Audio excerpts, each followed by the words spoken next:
መቼም ከዚህ በኋላ ልብሴን አውልቂልኝ አትለኝ። ብታውልቂልኝ በጣም ደስ ይለኝ ነበር። በልደናዳ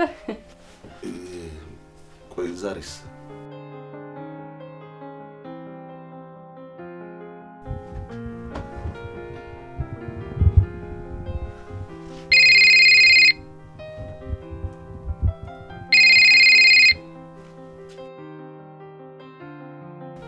እህቴ እንዴት ነሽ?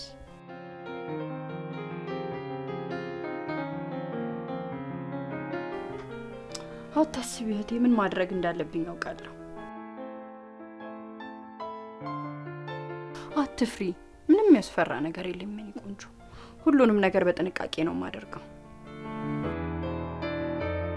እሺ የኔ ቆንጆ፣ ምንም አታስቢ። የበላውንማ ሳላስተፋው አልመጣም። በይደውልሻለሁ። ለማንኛውም ቻው።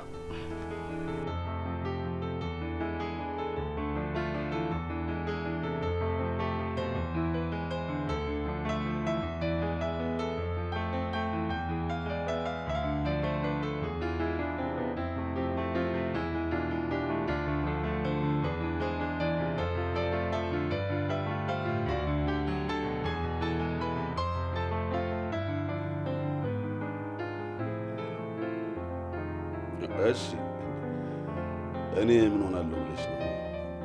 እኔ ደህና ነኝ። እናንተ እንዴት ናቸው? ልጆቹ አላስቸገሩሽም? ኧረ ቶሎኑ በጣም ይናፈቃችሁ እኮ። አይ ሰራተኛዋ ጥሩ ሰራተኛ ነች። በጣም እየተንከባከበችኝ ነው። ብታይ ጸባይዋ፣ ሙያዋ፣ ሁሉ ነገሯ በጣም አዎ አዎ። አይ አሁን ስራ ልሄድ ነው። አዎ እባክሽ በቃ ብዙ አትቆዩ፣ ናፍቃችሁኛል። ቶሎ ነው። በጣም ላይሽ ጓጉቻለሁ። በቃ እነማማንም ሰላም በይልኝ። እሺ እሺ እሺ ቻው።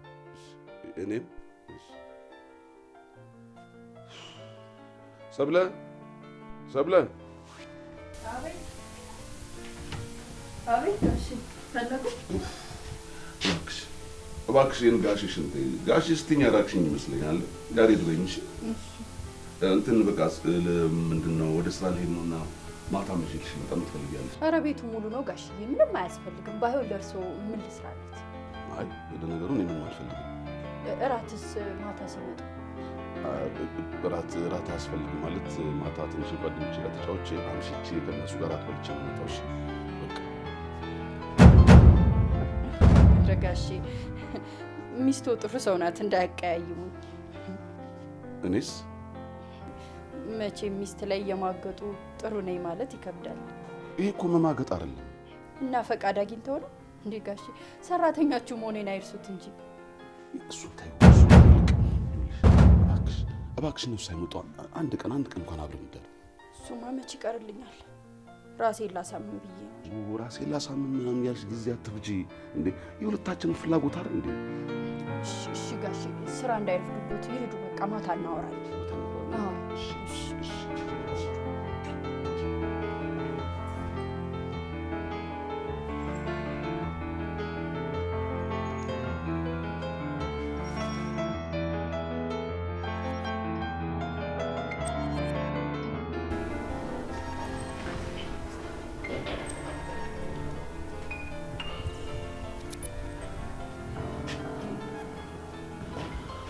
እንዴት አመሻችሁ?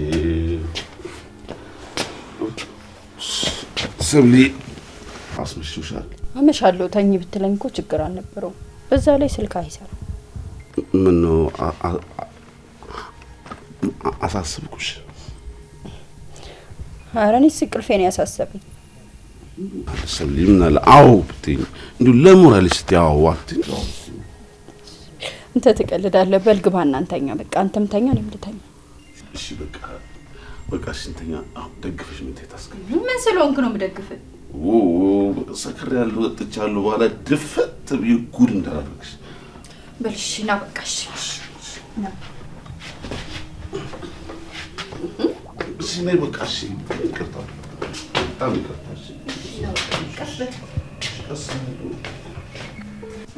እሺ ቀስ በል ቀስ በል። መቼም ከዚህ በኋላ ልብሴን አውልቂልኝ አትለኝ። ብታውልቂልኝ በጣም ደስ ይለኝ ነበር። በልደና ዳር ቆይ ዛሬስ ምን አብረሽኝ አትኝ? ዛሬማ አይሆንም። ለምን እስቲ በቃ እስቲ አጥጋቢ የሆነ ምክንያት ንገረኝ እስቲ። ዛሬማ ሰክረሃል። ብሰክርም ራሴን አልሳትኩም። ቢሆንም ዛሬ አይሆንም። ምንም ይልሽ በቃ ፍላጎት ከሌለሽ አልፈልግም። ምክንያት መደርደር ምን ያስፈልግ? ምክንያት እኮ እየደረደርኩ አይደለም እንዴ። ምንድነው አንተ እኔ ላይ ሙጥኝ ያልከው? ለምን ደግሞ ያችን የመሰለሽ ሚስትና ልጆች እያሉክ ያልተጠየቅሽውን አታውሪ። በቃ ካልፈለግኩ አልፈልግም በይ። እሺ ለማንኛውም ተኛ በቃ። ነገ እናወራለን። ደህና ደር።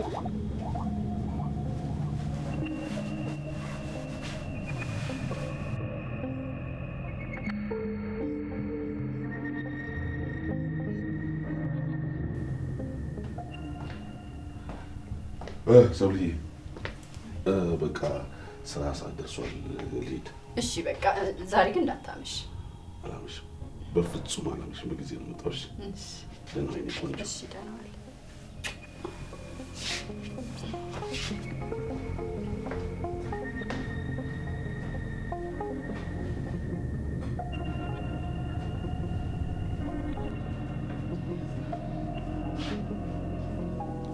ወይ እህቴ፣ ዛሬ መጀመሪያ እርምጃዬን እራመዳለሁ።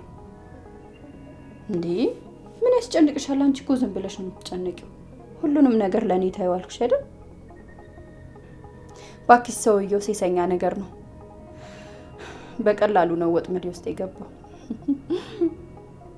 እሱ የሚፈልገው አንድ ነገር ከኔ ጋር አንሶላ መጋፈፍ ብቻ ነው። የኔ ታትጨነቂ፣ ችግር የለውም። ሚስቱና ልጆቹ እኮ እዚህ የሉ። ልጆቹ የትምህርት እረፍት ላይ ስለሆኑ ቤተሰብ ጥየቃ ብለው ከከተማ ወጥተዋል። አራት አስቢ የኔት ሁሉንም በእኔ ተይው። ባይሆን የደረስኩበትን እየደወልኩ አሳውቅሻለሁ። እሺ የኔ ቆንጆ ቻው።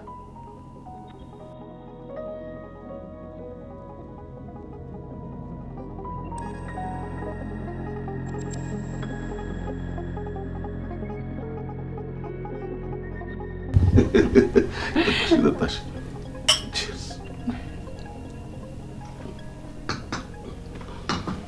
መቼም እችን ቀን እንዴት በጉጉት ስጠብቃት እንደነበር ብታይ። እንዴት የእውነት በቃ ያየሁሽ ቀን እኮ ነው። በጣም ማለት ስሜቴን መቆጣጠር ያቃተኝ የእውነት። እንደው ምን ብዬ አወራሻለሁ? መቼም በዚህ ገላ በጣም እድለኛ ነኝ መቼም።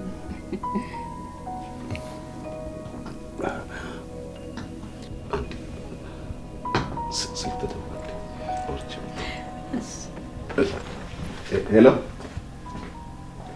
ሄሎ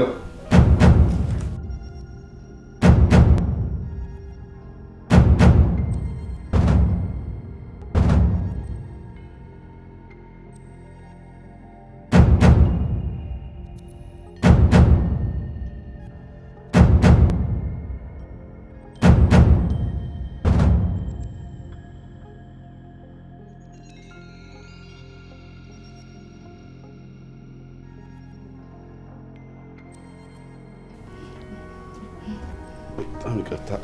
አረ ችግር የለውም። ጥዬሽ ጠፋሁ። ችግር የለውም። አሁን እንኳን ደርሼ ስመጣ እንዴት እንዳናፈቅሽኝ እውነት።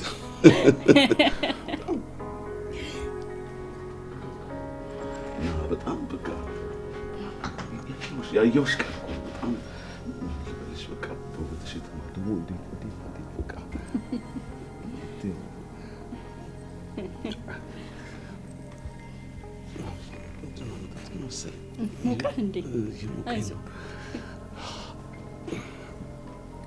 በጣም ደስ ያለ ነው። ጨፍር እያለ ጨፍር አላገ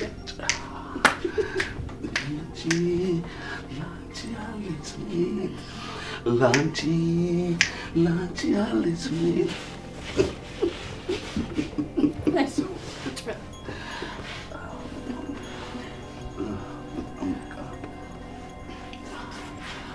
ተነስ፣ በቃ ተነስ። እንደው ምን ታኛ እንተኛ እዛ እንሂድ። እዛ ይሻላል።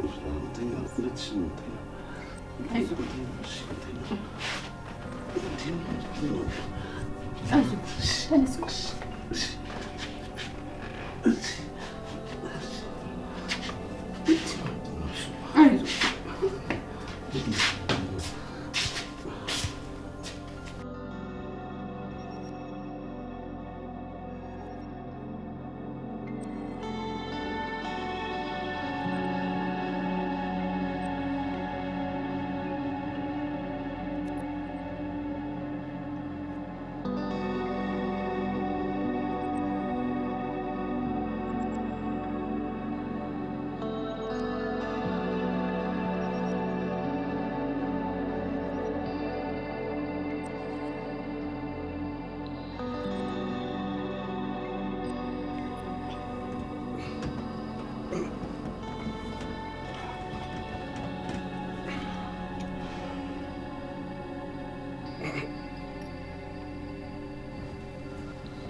ሄሎ የኔ ፍቅር፣ ምን እባክሽ ትላንት ደክሞኝ ነበርና ተኛሁ። አዎ ስራ ማረፈዴ አይቀርም።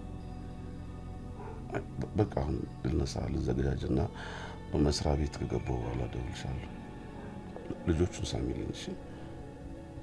እኔም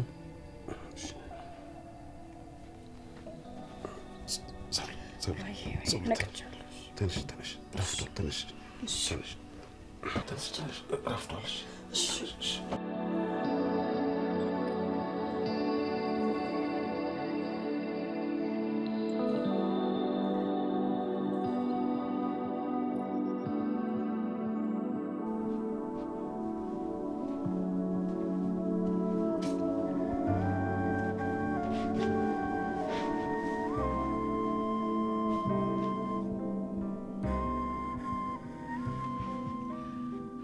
መነጋገር አለብን። ምንድን ነው የምንነጋገረው? አርግዣለሁ። አርግዣለሁ? አዎ አርግዣለሁ። ታዲያ ብታረግዢ እኔ ምን አገባኝ? ለምንድን ነው ለእኔ የምትነግሪኝ? መቼም ቤተሰቦች ክፍለ ሀገር ሲሄዱም እንዳደረገን አትረሳም። ሴትዮ እዛ የትም ስትንዘላዘይ የትም ስትማግጪ ከርመሽ አርግዘሽ እኔ ጋር መጥተሽ አርግዣለሁ። ካሁን በኋላ ልሽ ካሁን በኋላ እንድች ብለሽ ትንፈሽ እንዳትይ እሺ? መቼም ልትክድ አይደለም ነገሩ። ብትክድም ማስረጃዎች አሉ። የምን ማስረጃ? ቴሌግራምህን አላየኸውም እንዴ? የፎቶም የቪዲዮ ማስረጃ ልኬልሃለሁ።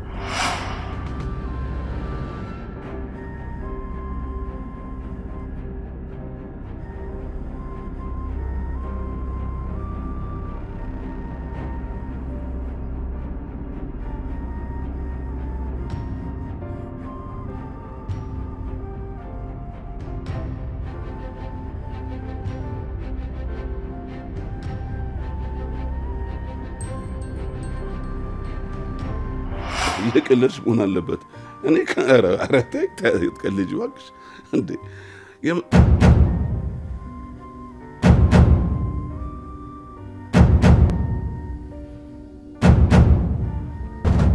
አይዞህ አትደንግጥ። እኔ እናንተ መስማማት ብቻ ነው የሚጠበቅብን። ቆይ በምንድን ነው የምንስማማው?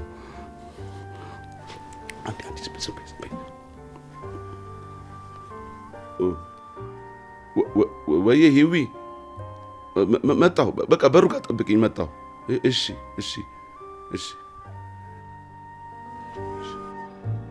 ያለው ነገር ባልጨርስ እሺ።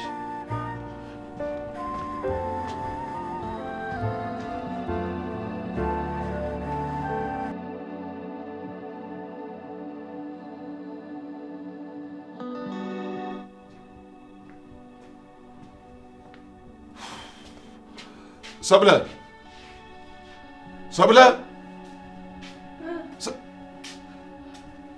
ምን ነው ፈለክ? ስራ የለም እንዴ ዛሬ በጊዜ መጣክ? ጠዋት ባወራነው ጉዳይ እንድናወራ ነው ስራ ትቼ የመጣሁት።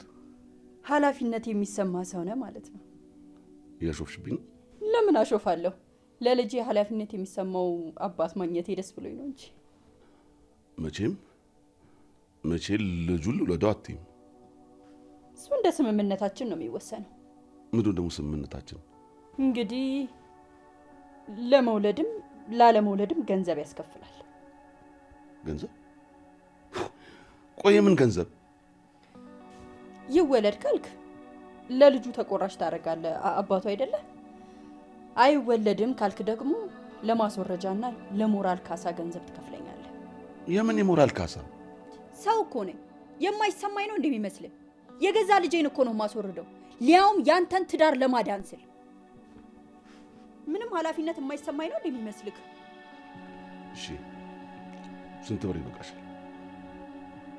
500 ሺህ ብር ይበቃል። 500 ሺህ? ያምሻል? 500 ሺህ ብር ማለት እኮ በጣም ብዙ ነው። ስሚ፣ ይሄ ሞራሌ ምናምን የምትይው ለዚህ ተራ ነገር አይደለም። ልጁ እንኳን ተወልዶ አድጎ ትልቅ እንኳን ቢሆን 500 ሺህ ብር አወጣም። ቁጭ በል። በስነ ስርዓት ድምፅህን ቀዝቀዝ አድርግና እናወራ። እንደዛ ከሆነ ልጁ መወለድ አለበት ማለት ነው። ምን እያስፈራራሽ? እያስፈራራውክ አይደለም፣ እየነገርኩ ነው። ልጁ ከተወለደ በኋላ ያን ያህል ገንዘብ አያወጣም ካልክ ይወለድና እናየዋለን። እሺ ልጁ ቢወለድ እንኳን ይሄ ልጅ የያሬድ ነው ብትይ ማንም ያምንሽ ይመስልሻል? ለሱማ የላኩልህ ማስረጃ ከበቂ በላይ ነው። አሁን ጊዜ የለኝም፣ ቶሎ ብሬን ስጠኝ። እኔም ከዚህ በላይ እዚህ ቤት ውስጥ መቆየት አልፈልግም። በቃ እሺ፣ ግን ይህን ብር ማውጣው ከባንክ ነው። ከባንክ ለመውጣት ደግሞ የባለቤቴ ፍቃድ ያስፈልጋል። የባለቤቴን ፍቃድ ለማግኘት ደግሞ እሷን የሚያሳምን ምክንያት ሊኖረኝ ይገባል። ይሄ ደግሞ በአንድና በሁለት ቀን አይሆንም። 3 ቀን ሰጥቻለሁ። በዚህ 3 ቀን ውስጥ ገንዘቤን ከየትም ፈልጋ አምጣ። ሌላው የኔ ጉዳይ አይደለም። ውይ ምን አይነት ጣጣ ውስጥ ምን አይነት ዕዳ ውስጥ ነው የገባሁት? በምን ክፉ ቀኖች ልጅ እንደው እዚህ ቤት የገባችው? እኔስ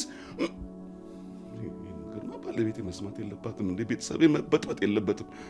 ያሬድ ምን አይነት ሰው? እንደምን ብዬማ ምንም ሳይሰማችን ሴት ከዚህ ቤት መንቀል አለብኝ። አዎ መንቀል አለብኝ።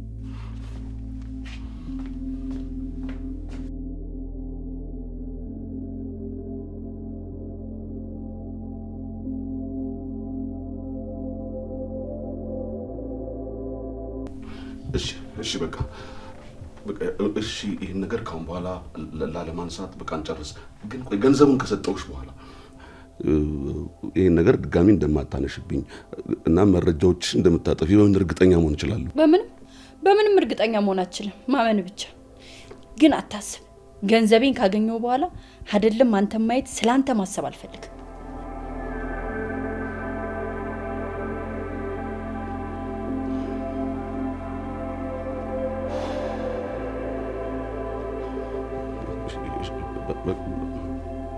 በቃ እሺ አካውንት ማለት ከቤተሰብሽ አንድ የምታምኑ ሰው ቢሆን ጥሩ ነው።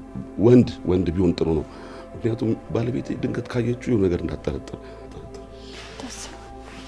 እሱን ለእኔም ቢሆን በዚህ አካውንት ብትልክ ይሻለኛል። ይኸው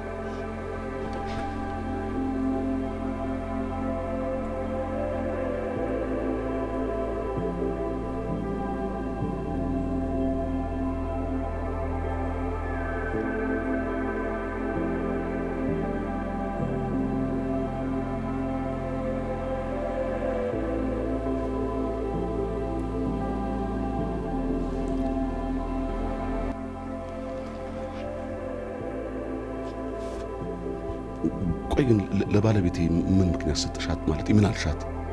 የትኛውም የቤት ሰራተኛ ሊሰጥ የሚችለውን ሰበብ።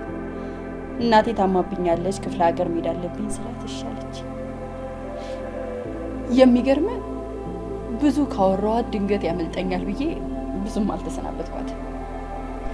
ሚስት በጣም ጥሩ ሴት ነበረች። አንተ አትገባትም።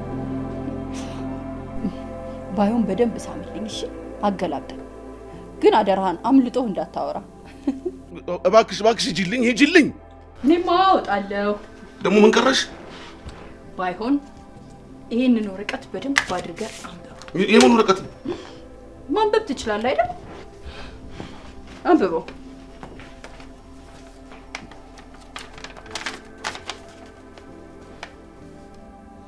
ያሬድ፣ እኔ እናንተ ቤት ስመጣ ለሁሉም ነገር ተዘጋጅቼ አሁን ለተፈጠረው ነገር ሁሉ አስቤበት ነው።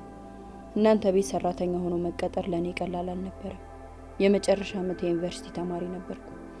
የምታስተምረኝም ታላቅ እህቴ ነበረች። ነገር ግን በአንድ ክፉ ቀን በሶሻል ሚዲያ የተዋወቀችው ክፉ ሰው ምክንያት የኔንም የቤተሰቦቼንም የእህቴንም ህልም ገደል ይዞ ገባ። ቤተሰቦቻችን ህይወት ለመቀየር እኔንም ተምሬ እሷንም ቤተሰቦቻችንም እንዳሳርፍ ብላ ነበር አረብ ሀገር ሄዳ የሰው ቤት ሰራተኛ የሆነችው። እኛን ታስተዳድረን የነበረው። ነገር ግን ይህን የተዋወቀችው ክፉ ሰው ወድጄሻለሁ፣ ተጋብተን አብረን መኖር አለብን ብሎ ለቤት እቃ ማሟያ፣ ለቤት ኪራይ በሚል ሰበብ ለብዙ ጊዜ ለፍታ ያጠራቀመችውን ብር እንድትልክለት አደረጋት። እህቴም አገሯ ገብታ ወላጆቿን ደስታ ሞልታ አግብታ ወልዳ ለመኖር ስትዘጋጅ ወድጄሻለሁ አገባሻለሁ ብሎ ብሯን የወሰደው ሰው ግን ድምጹን አጥፍቶ ጠፋ። ከብዙ ፍለጋ በኋላ ግን ባለትዳርና የልጆች አባት መሆኑን ስታውቅ ራሷን ለማጥፋት ብዙ ሙከራዎች አድርጋ ነበር። ነገር ግን መቼ ሰው ሁሉ ክፉ አይደለምና አረብ ሀገር አብረዋት ያሉ ጓደኞቿ ወደ እሷ እንድትመለስና ህይወቷን እንደገና እንደ አዲስ እንድትጀምር በመምከር የተወሰነ ገንዘብም አዋጥተው ለእኛ በመላክ ለተወሰነ ጊዜ ኑሮን ሰርቫይቭ እንድናደርግ አደረጉ። ነገር ግን ቤተሰቦቻችን በጣም ችግር ውስጥ በመውደቃቸው እኔ ትምህርቴን መቀጠል አልቻልኩም። ዊዝድሮም ሞልቼ መስተንግዶ እየሰራው መኖር ጀመርኩ። ነገር ግን የእህቴን ገንዘብ የበላውንና እኔንም ከመንገዴ ያደናቀፈኝን ሰው አግኝቼ ለመበቀል በማለት እንቅልፍ አልነበረኝም። የእህቴም የቤተሰቦቼም የእኔም ጠላት አንተ ነበርክ። አድራሻን ለማግኘት ብዙም አልከበደኝም። በነገራችን ላይ የዚያን ቀን ማታ በእኔና በአንተ መካከል ምንም ነገር አልተፈጠረም። እኔም አላረገዝኩ። የበላኸውን የእህቴን ገንዘብ ግን ለማስተፋት ከዚህ የተሻለ አማራጭ አልነበረኝም። ደግሞም ተሳክቶልኛል። ለማንኛውም ገንዘብህን ሳይሆን የእህቴን ገንዘብ ነው የወሰድኩት። ከዚህ በኋላ ከሚስትህና ከልጆች ጋር አርፈህ ተሰብስበህ ትኖራለህ የሚል እምነት አለ። ይህ ለአንተ ጥሩ ትምህርት ነው። ደህና ሁን።